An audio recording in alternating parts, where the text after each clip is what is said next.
Welcome back. We are answering your questions about the coronavirus vaccine with Cone Health Chief Pharmacy Officer Dr. Deanne Brooks. This person is asking, is the vaccination safe for people who are allergic to penicillin or lactose intolerant? Yes, you can receive the vaccine if you are allergic to penicillin or to if you're lactose intolerant. Now, I will say if you've had a severe allergic reaction, like an anaphylactic reaction, that you carry an EpiPen with you. We have a discussion with you at the clinic and just ask some more questions out of the abundance of caution. Anyone who has had any allergic reaction, we will typically watch them for 30 minutes instead of 50 minutes. And by watch, I mean observe them for 30 minutes rather than 15. My dad just got his first vaccine, and that's what they said. They kept him there for 30 minutes to make sure that there was nothing going on and he didn't have to use his EpiPen, so that's a good thing. Great. Right, this person says, is there a problem taking over-the-counter drugs like ibuprofen or acetaminophen along with the vaccine? No, that'll be fine, and they can actually help if you have any of those achy side effects or a headache. They can actually help. This person says, what would you say to people who are weary about getting a vaccine at all? I've heard a lot of long care facility workers don't want to take it. Yeah, I think that's a lot of addressing the vaccine hesitancy issues and really being able to have a conversation with people to understand. So what is it that concerns you about taking the vaccine, and be able, just as we were talking earlier about the myths with the vaccine, debunking some of those myths and just sharing the data and the information that we know. Okay, I have a couple of vaccine-related questions that deal with like the two parts. Let's see. This one says, can you get COVID after the first injection of the vaccine? So interesting, in the study, so these vaccines are 95% effective, which means they are very effective. And what we know is that the individuals who contracted COVID-19 typically contracted it very early after their first vaccine.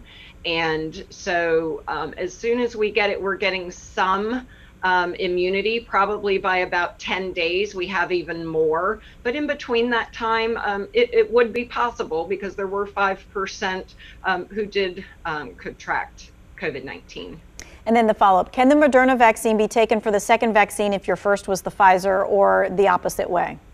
No, if you receive the Pfizer vaccine, you have to have the Pfizer vaccine for your second dose, and same thing for the Moderna. We can't cross the two vaccines. Okay, and then another follow-up to that, what happens if you just don't get the second vaccine part? Yeah, so if you just don't get the second vaccine part, you're not going to have 95% efficacy. And we don't know, if you just take the first vaccine, how quickly potentially your immunity could wear off. And so that's why it's recommended to be sure to take both vaccines for maximal effectiveness. This person says, if someone's over 75 and needs the shot, but they have breathing issues, can someone come to the car to give them the shot? So at Cone Health right now, we are not doing that. There are some communities who are doing drive-by vaccination or drive-through vaccination, and we're not doing that in our community right now. All right, this person says, my mom is here from Virginia taking care of me after surgery. Is there a way that I can make an appointment for her? She's 83. Yes, we will take patients who are within our community right now whenever we have appointments available. Okay, so even if they're from out of state, they are able to get this appointment? Yes, we will vaccinate them. Just as another state would vaccinate us too if we were in their state. This person says, does it matter if you get the Pfizer or the Moderna vaccine? Is one better than the other? Does one affect you different than the other? No, they're both very, very similar, and I would take whichever vaccine was available to me. This person says, when does Cone Health expect another vaccine shipment for the Green Valley location?